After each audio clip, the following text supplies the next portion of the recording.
build-up to Christmas, and people the world over are preparing for their biggest annual celebration.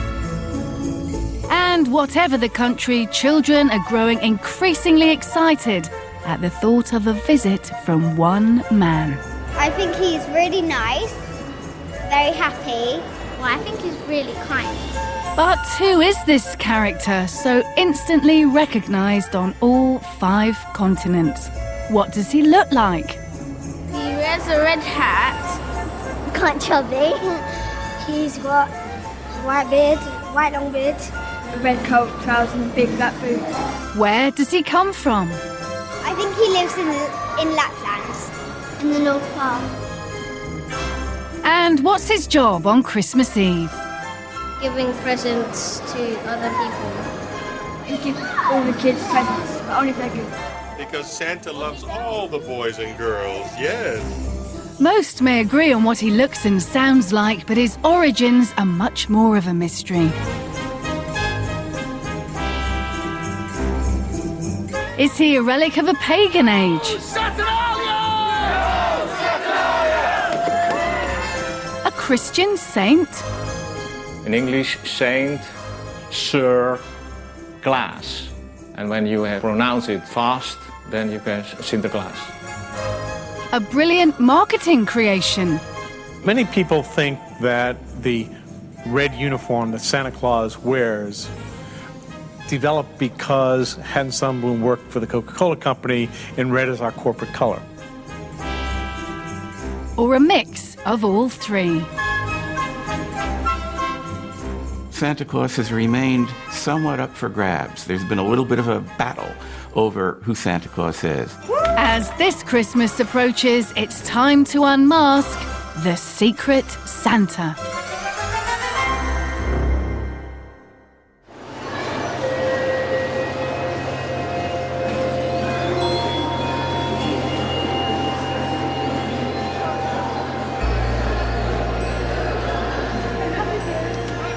No child's Christmas experience is complete without a visit to the grotto. And no grotto is complete without Santa. Thank you for coming to see me today, and I'll see you at Christmas. For these children, Santa is 100% real, and his power to grant their Christmas wishes is absolute. Ask them where Santa lives and nearly all will say the North Pole or Lapland. But our search for Santa begins thousands of miles away.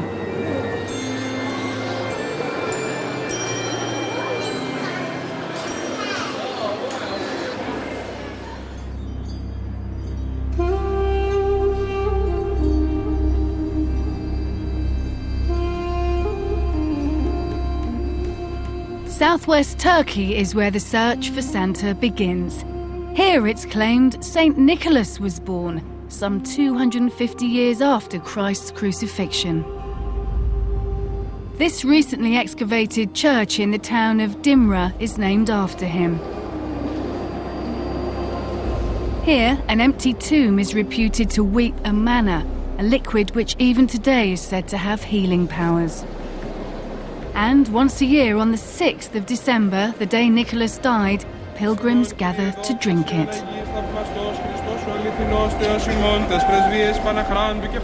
Nicholas was said to be a miracle worker who became bishop of the town while still a young man.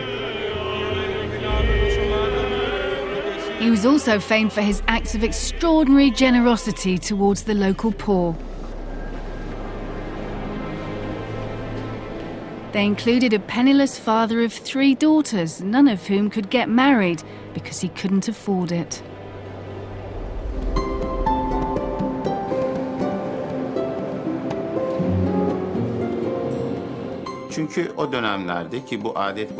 Even today, the custom exists in East Antalya that a father has to provide a dowry for his daughter to get married. According to the story, the one daughter begged the father to sell her into slavery, providing him with the money he needed to let his 2 other daughters get married. Her request reduced him to tears. After hearing his eldest daughter, the father was very upset. And one day in his home, he prays to God to help his daughters to get married. St. Nicholas hears this, and in order to help him, he throws a bag of gold coins through the window.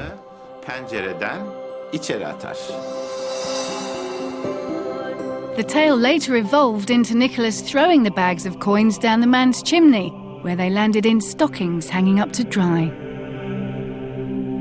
Such acts led to Nicholas being canonised 600 years after his death. It also formed the basis for our modern-day idea of Santa Claus, a generous and caring figure who visits the home bearing gifts.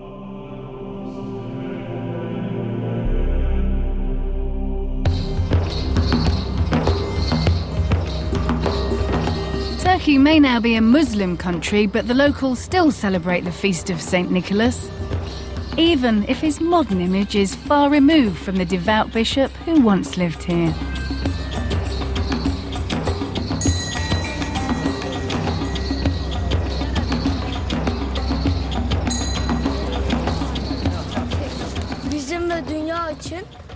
Father Christmas is very important for us and for the world. We are very lucky and happy that he is in our country. In fact, he is a holy man for the whole world. A bringer of fortune too. The locals have made lots of money out of their most famous citizen. Even the old reverential statue of Nicholas has been sidelined, replaced by a glowing plastic figure, recognised in every corner of the globe.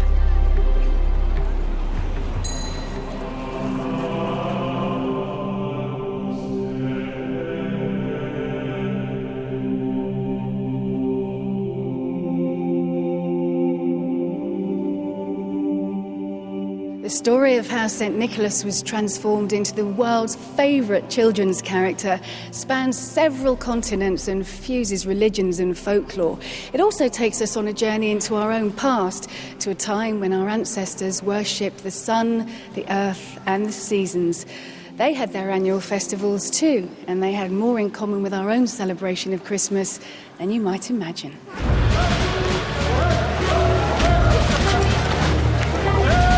In Nicholas's time, Christianity was still growing, and its leaders wanted to recruit new followers. Obviously, the church was very smart in its beginnings to use festivals and customs that were already there in place and simply transform them into their own use. I think that's a stroke of genius rather than something we should be ashamed of.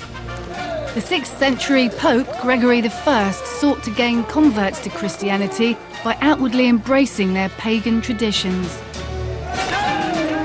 One of the biggest pagan traditions was the annual Saturnalia, held by the Romans in honour of Saturn, the god of agriculture. Each year it's reenacted in the former Roman fortress city of Chester. Saturnalia was a festival, as you might expect, of the god Saturn. And it was a festival when everything was turned upside down, when slaves became masters and so on and so forth. So it was a big festival in Rome itself. As we proclaim Saturn, father of great Jupiter, with a gentle shout of Yo Saturnalia! Saturnalia was held in the week leading up to the winter solstice, the shortest day of the year. Yo Saturnalia! I'm pretty sure even you Britons can manage that. Yo Saturnalia! Yo Saturnalia!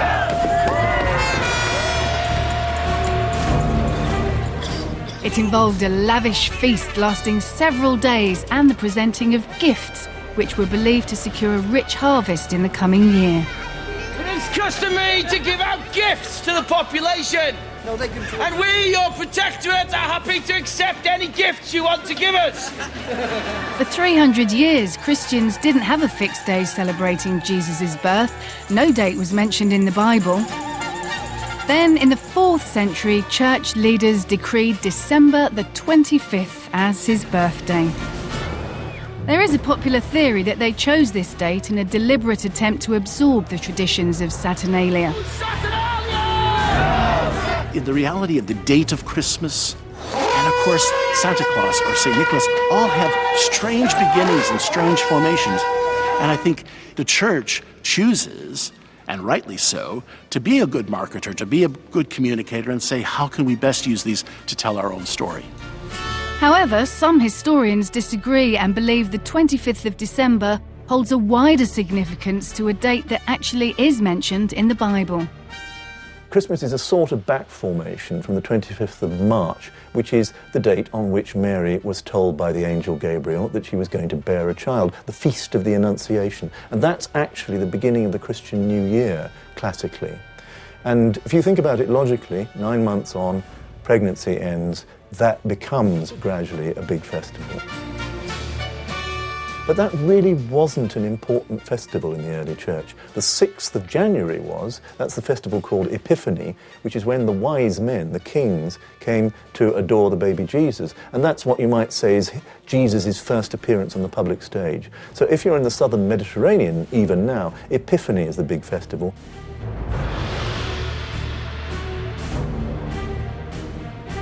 Whatever the method, just as the church leaders hoped, Christianity succeeded in replacing paganism throughout Europe. Christmas, rather than Saturnalia, soon became more associated with the tradition of feasting and celebration. The church may have succeeded in turning an annual pagan celebration into a religious one, but St. Nicholas had yet to become synonymous with the tradition of gift-giving. Throughout Europe, people had grown up with stories of a benevolent Christmas figure, particular to their own country.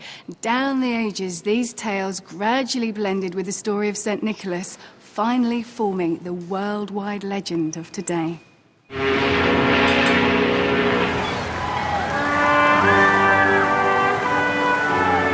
In the 17th century, they started to call him Santa Claus.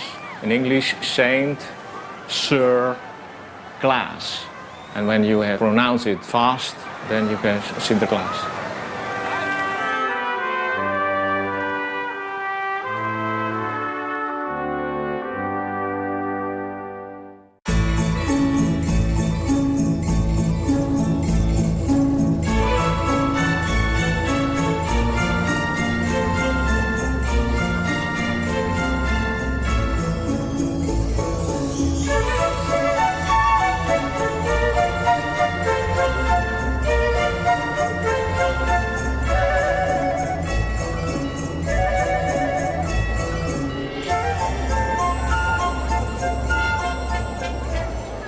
Watching these youngsters queuing for Father Christmas, it's easy to forget that there are millions of other children around the world who are getting increasingly excited as the big day approaches.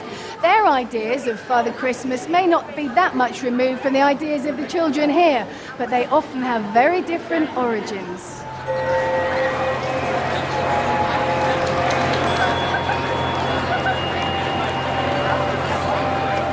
Nuremberg in Germany and its spectacular lantern parade.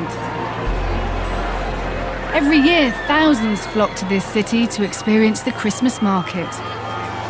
They've been flocking here for many centuries. Originally known as Nikolausdult, today it's known as the Christkindl Market. The old St. Nick has not always had a warm welcome here.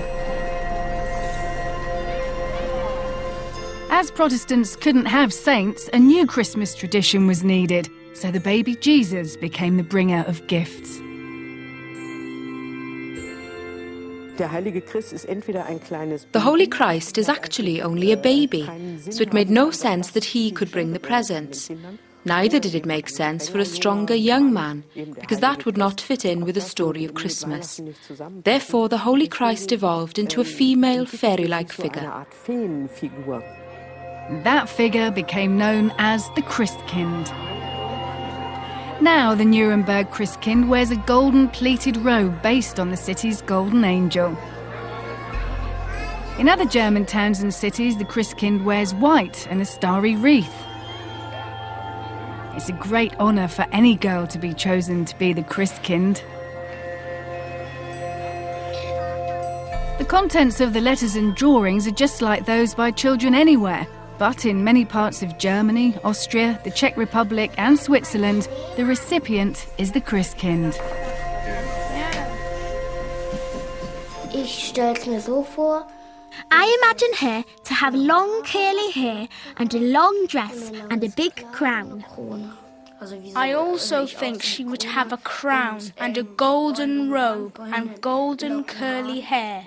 And a golden book. Kling, Glöckchen, klingelingeling, kling, Glöckchen, kling. Lasst mich bei ihr, Kinder, ist so kalt der Winter.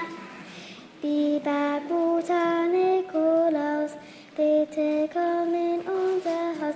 Der Weg von Tannenwald ist weit und es ist kalt. Und weiter geht's nicht. Super, toll hast du es gemacht. The Christkind, being entertained by a carol about St. Nicholas, shows how the roles of the religious figures have merged. The Weihnachtsmann, or Father Christmas, also features in certain parts of Germany. Ich bin ja ganz gespannt, was da drin steht. Ui, sind das viele Wunschzettel. Today it is totally different. Today the Christkind comes mainly to the Catholic families. So in South and Southwest Germany, where Catholicism is quite widespread, Christkind is the present bringer. And in North Germany, in the evangelical areas, Father Christmas brings the presents. So this is a crossover development which is very interesting.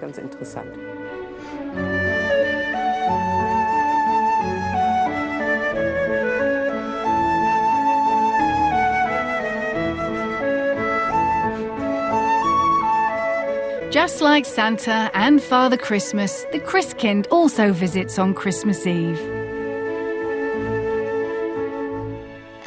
I think the Christkind brings the presents when we are all in church. That's on the 24th of December, and when we come home, we aren't allowed into the living room. Then we are allowed in, and there is a decorated Christmas tree.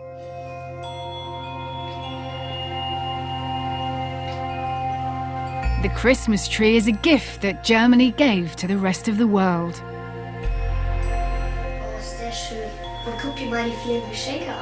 Today, Santa Claus can be seen alongside the Christkind, even in the market in Nuremberg.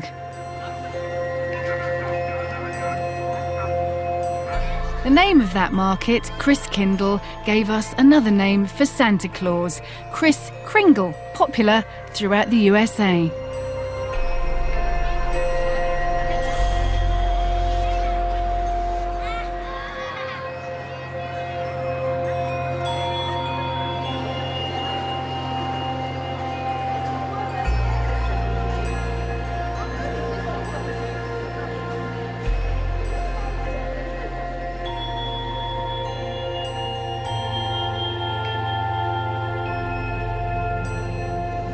Kris Kringle, Santa Claus, Father Christmas, he may have different names, but he's generally seen as a kindly man.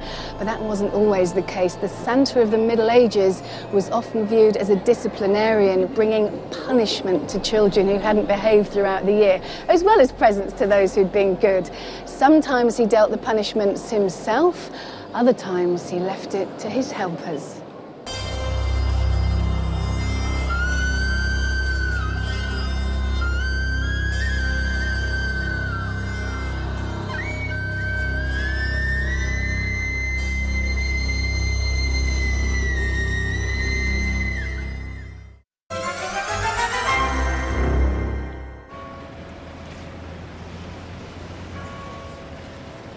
Amsterdam, and on a Sunday morning in November, huge crowds turn out for the annual arrival of St. Nicholas. It's thought the Dutch came up with this now universally known name. St. Nicholas and his servants are arriving from Spain in a steamer in the harbor of a big city. In the 17th century, they started to call him Santa Claus. In English, Saint, Sir, Claus. And when you have pronounced it fast, then you can Sinterklaas. In Dutch legend, Santa's helpers aren't elves, but so-called Black Peters. No one can be sure of their origin, but many believe Peter originally referred to a Spanish pirate whose face was blackened as a result of climbing down chimneys to dole out punishments to naughty children. There are objections to how the helpers are portrayed today, but it's a tradition that the Dutch hold on to. On December the 5th, the eve of St. Nicholas's Day, letters with the children's Christmas wishes are placed in shoes by the fireplace, along with food and drink. Mama, can I have 2 apples and 2 carrots for Sinterklaas? Als Sinterklaas cadeautjes heeft gemaakt. If Sinterklaas himself brings the presents, then he will arrive after midnight to make sure everyone is in bed. En als... That's when he brings the presents. Rond. The apples and the carrot and the water are for his horse. Sinterklaas kapoentje, gooi wat in mijn schoentje, gooi wat in mijn laarsje. Dank u Sinterklaasje. S'avonds komt de stoomboot uit Spanje weer aan. We zingen liedjes. We sing these songs because if Black Peter hears us, he knows that we are good children. Hoe huppelt zijn paardje, het dek op en neer. The children believe St. Nicholas is riding on the rooftops listening to their songs. Originally, he rode alone, bringing both presents and punishment. But gradually, the role of punisher was given to Black Peter. Sint-Nicolaas, kom ook eens bij mij. En rijd dan niet stilletjes mijn huisje voorbij.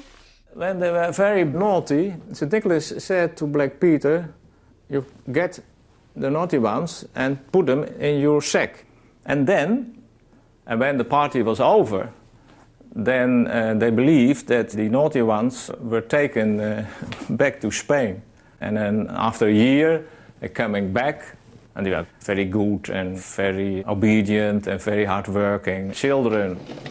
But in the other countries, as in Austria and Switzerland and Hungary, St. Nicholas was accompanied with very terrifying persons. There were blackamoors, there were herring monsters and even devils. To frighten the naughty children as an example for the good ones. Heel graag een PlayStation. Please may I have a PlayStation?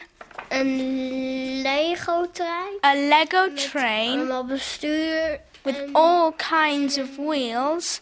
Een trein. And trains and tracks. That would be very nice.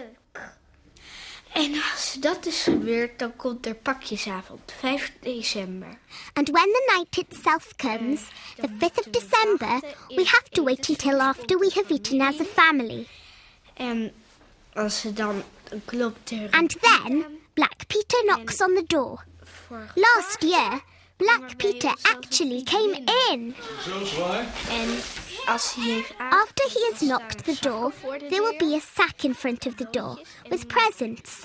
And Papa will share out the presents. We are not allowed. Only Papa can do this. Papa doet het. Goed zitten, jongen. Anders kan je het niet zien. Many of the customs surrounding the Christian Sinterklaas stem from an older pagan tradition. Checking up on naughty children, riding a white horse and youngsters leaving food out at night can all be traced back to a pre-Christian age. Dank u wel, Sinterklaas. Okay. The Norse god Odin had a long white beard and spent the year in a distant land, in his case, Valhalla. On the eve of the winter solstice, he'd come back to Earth and seek out evildoers. Odin would lead the hunt on his great white horse, carrying off naughty children in a howl of wind.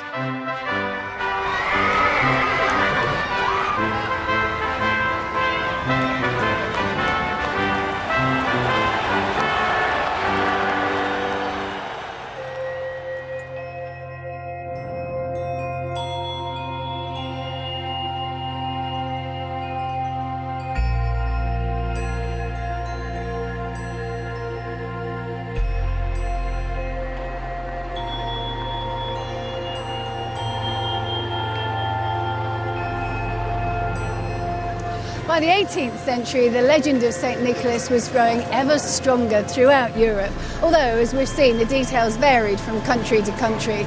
But it took a different nation to come up with a new version of the legend that would sweep the world, a nation that's famous, rightly, for its storytelling abilities.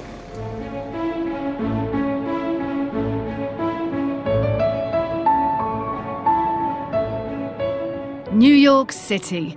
For many, it's the ultimate symbol of the commercialization of Christmas.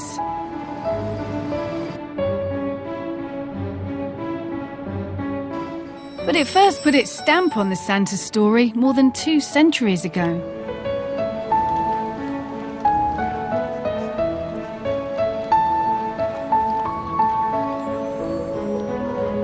New York has the legitimate right to lay claim to the invention of the American Santa Claus. Originally, New York was known as New Amsterdam. Many Dutch immigrants settled here, bringing their European customs and traditions with them. There's a long-standing legend, one of many St. Nicholas legends, that St. Nicholas came to America through the Dutch. And of course, it's true that the Dutch settled in New Amsterdam, now New York City, back in the early 17th century. But there seems to be no evidence that they actually brought St. Nicholas rituals with them.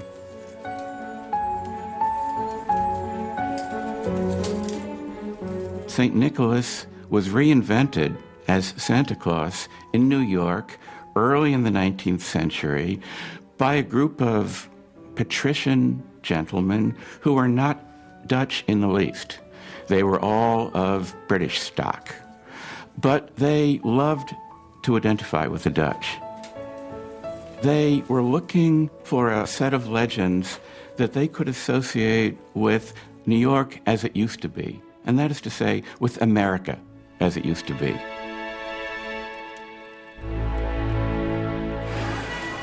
One New York resident who wrote about the changing times was Dietrich Knickerbocker, better known as the great American writer Washington Irving. In 1809, his book, Knickerbocker's History of New York, romanticized the good old days and included a reference to the Dutch tradition of celebrating St. Nicholas. That got picked up by Clement Clark Moore. He was an extremely wealthy man. He lived on a country estate in an area that extended in modern terms from about 18th Street up to about 24th Street, the Chelsea district of Manhattan. Clement Moore found that his estate was being cut up by a new street system. The New York City Council took it by what's called eminent domain.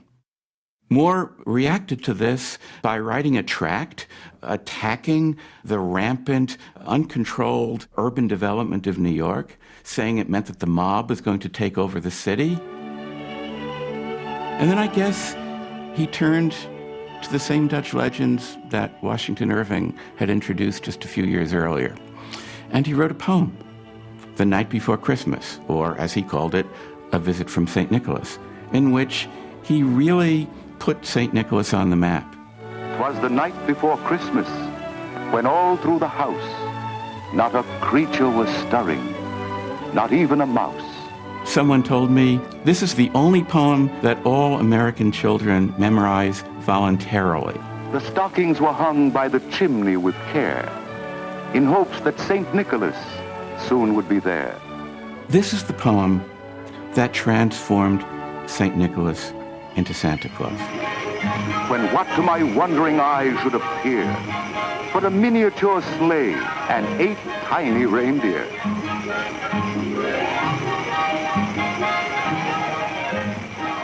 With a little old driver so lively and quick, I knew in a moment it must be St. Nick. St. Nicholas lost his bishop's outfit. He lost his bishop's authority.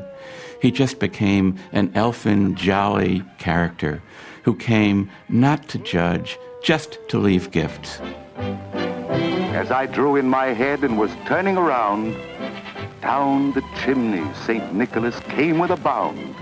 He was dressed all in fur from his head to his foot, and his clothes were all tarnished with ashes and soot. There's no threats of punishment. There's no fear.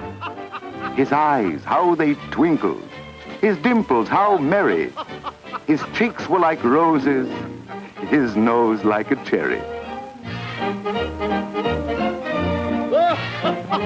His droll little mouth was drawn up like a bow, and the beard on his chin was as white as the snow. There's no dignified, magisterial figure. There's just a jolly old man who comes and brings Christmas gifts.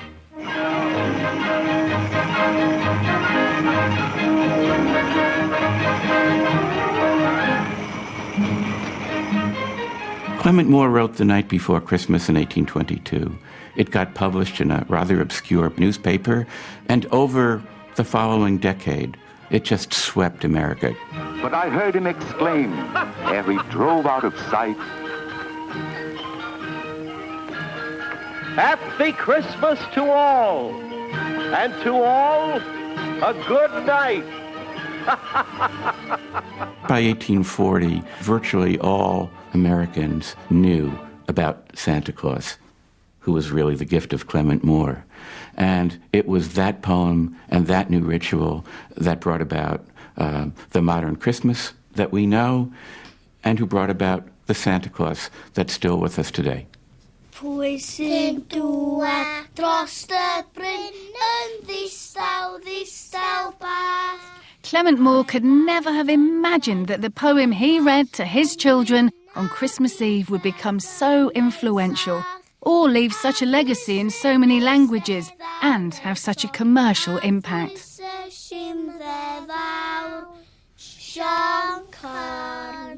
Hello.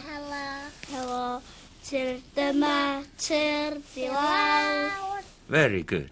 Jingle bells, jingle One more, Fluffy, here we go. But as Moore had provided no artwork with his poem, it was left to others to come up with illustrations of what his Santa actually looked like. Enjoy all year long, right? We don't put Santa's beard, Brendan. That's all right. The first exclusive book edition of A Night Before Christmas, with illustrations by T.C. Boyd, was published in 1848. Boyd's Santa is so small he has to stand on a chair to fill the children's stockings.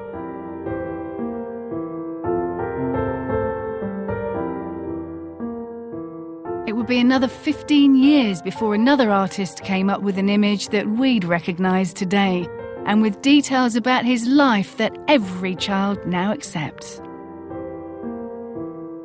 Prior to this, no one thought about where Santa lived, but so many people were fascinated with the information they were hearing for the first time about the North Pole that became the place where Santa came from.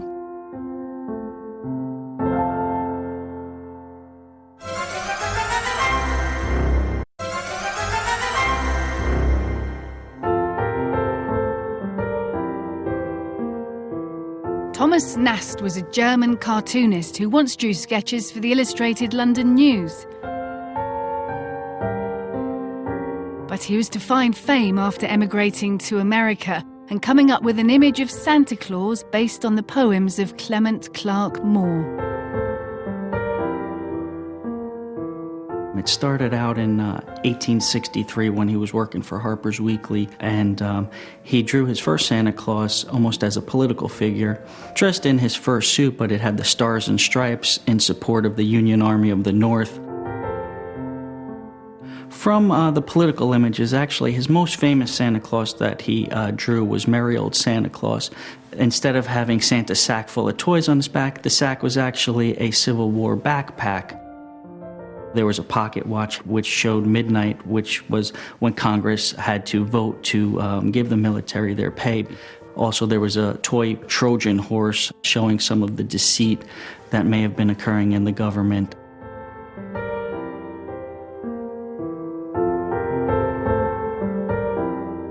Nast's images of Santa Claus started out with a brown fur suit that eventually evolved into a red suit. The McLaughlin children's books were not terribly careful with their color, and something that was intended to be published as a brown suit often looks reddish, and so it was a logical progression to let it evolve into a red suit. There wasn't any particular symbolism to that.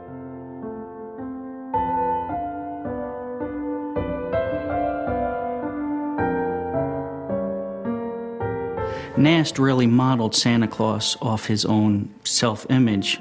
Nast himself was a shorter, stockier man, had a large handlebar mustache and beard.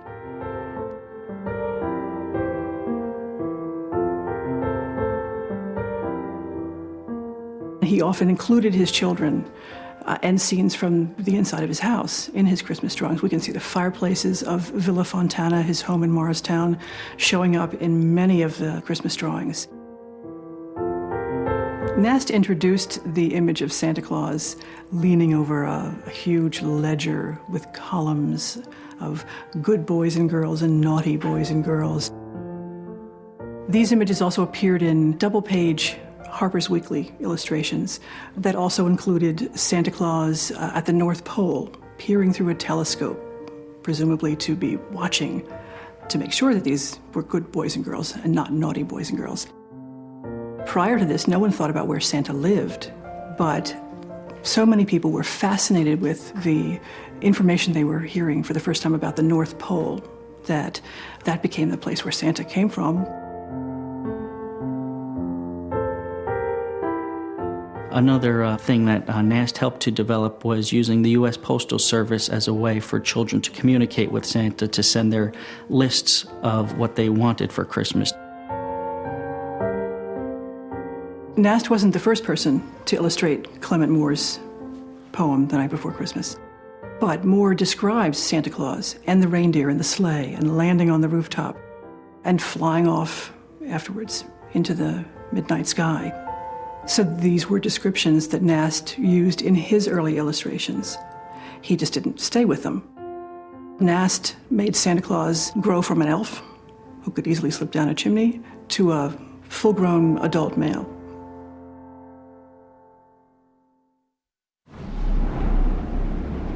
The idea of Santa living in a cold, frozen land may have first surfaced in Nast's drawings, but Scandinavian countries already had their own version, a result of their pagan past.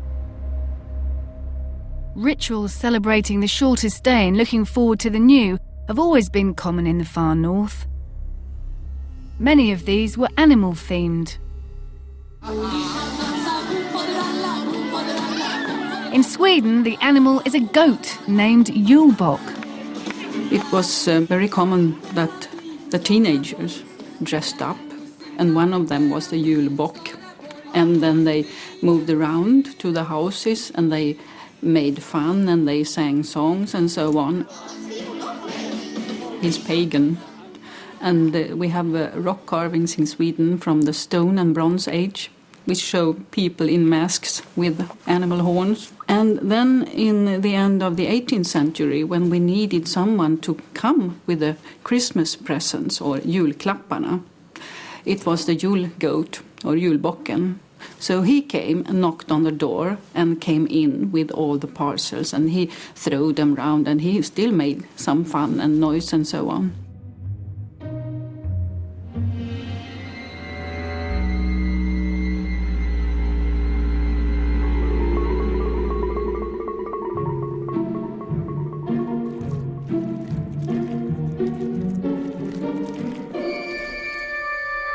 Today's tradition lives on with Swedish families preparing food for Yule Tomte.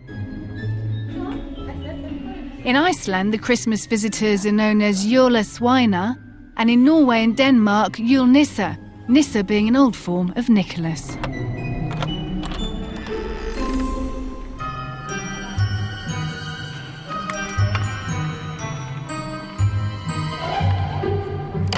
Tomte is a small creature, just 18 inches tall. According to legend, Tomte would chase away the naughty trolls, close the doors and settle all the animals. Swedish children are not afraid when the floorboards creak at night or when the wind murmurs in the trees. They know it's just the Tomte doing his rounds.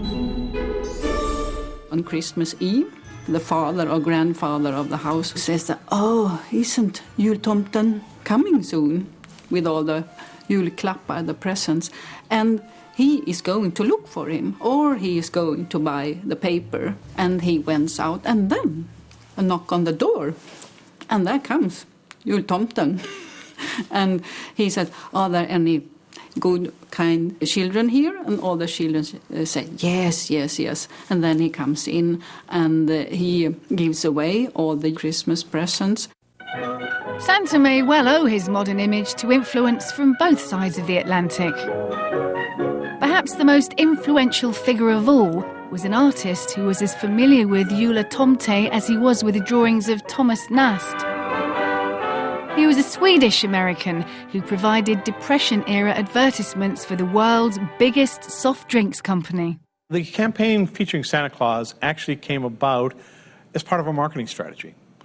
The winter months in the 1930s were not very good selling times for Coca-Cola. So they went to an illustrator named Haddon Sundblom, and what distinguished him, I think, was the fact that he had looked at the work of people like Thomas Nast. He looked at the work of Louis Prang with the American greeting cards, and he built on all of the things that he had seen. But his vision was a really specific vision.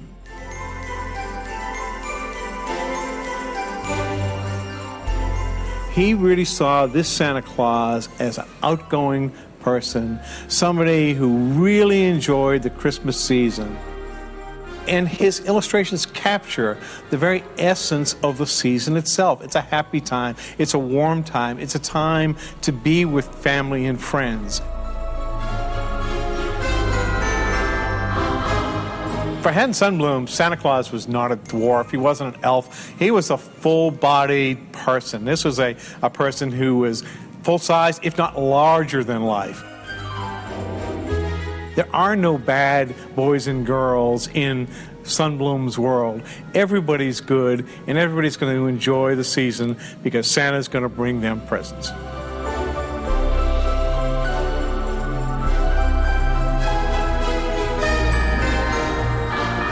Many people think that the red uniform that Santa Claus wears developed because Haddon Sundblom worked for the Coca-Cola Company and red is our corporate color. Well, that's a really fortunate accident for us, but in fact the red-suited Santa had been well established before Sundblom came along to do his interpretation.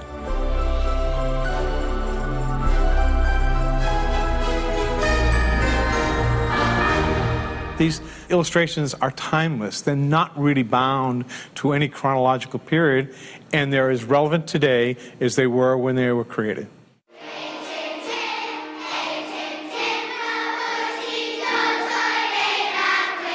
Sundblom's Santa, building on Moore's poem and Nast's drawings, has undoubtedly become the norm throughout the world. And there's little doubt in these young minds about Santa's appeal.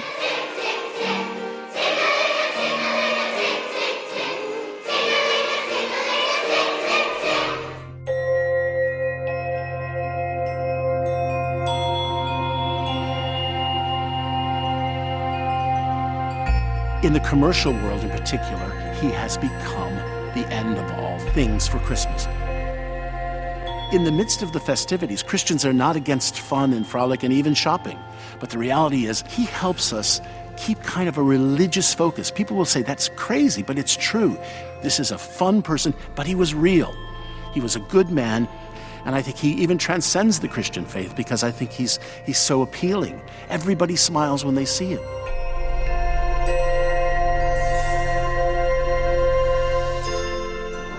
think he's a nice man? He got a sledge as well. He has got a sledge, yeah. Sometimes he says, "Oh, I think I'm getting too old for this job."